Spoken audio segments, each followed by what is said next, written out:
welcome back. My name is James Johnson, and my expertise lies in retirement and estate planning.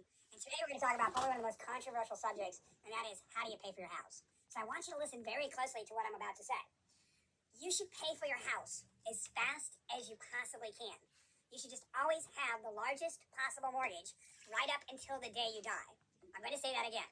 You should pay for your house as fast as you possibly can. You should just always have the largest possible mortgage right up until the day you die. Now, I'm going to do a little demonstration for you here. I'm going to explain that, and then I'm going to go on to show you the numbers. You see, the interesting part about this is people lie, but mathematics doesn't. So we're going to do the mathematics today and see if this is really true or not.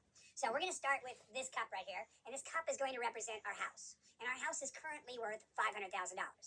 Now, if we were to go look up this house, we would find that the house on our balance sheet is under the word assets.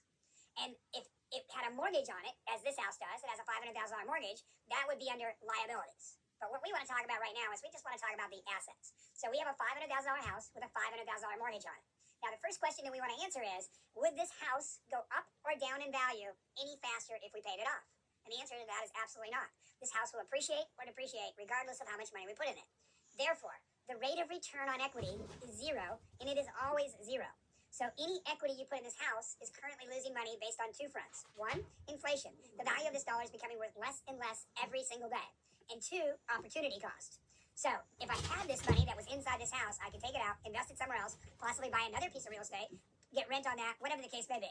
But I could invest that money so I wouldn't be losing the opportunity cost. So we're going to start off with this $500,000 house with a $500,000 mortgage on it. So we have one $500,000 asset that's working for us today.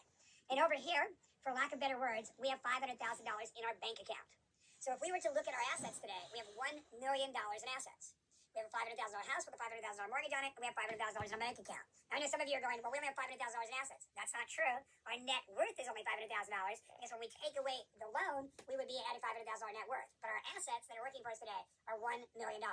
So I have a $500,000 house with a $500,000 mortgage on it. I have $500,000 in my bank account. I have $1 million in assets. The question I have for you is this house paid for? And the answer is yes. Watch this. I move the money from my bank account over into my house, and my house is instantly paid for. So I'll say it again. You should pay for your house as fast as you possibly can. You should just always have the largest possible mortgage right up until the day you die. So once again, I have $1 million in assets.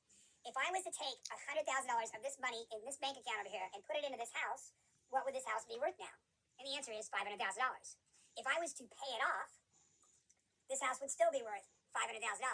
But I would instantly have $500,000 in assets instead of $1 million in assets. So maybe you could explain to me why I wouldn't want to keep the money over here in this account and have a mortgage on my house. And I can tell you the only answer you could give me that would hold any weight whatsoever is I don't want to have a house payment. But when you see the mathematics of that, you'll suddenly begin to realize that having a house payment is the most important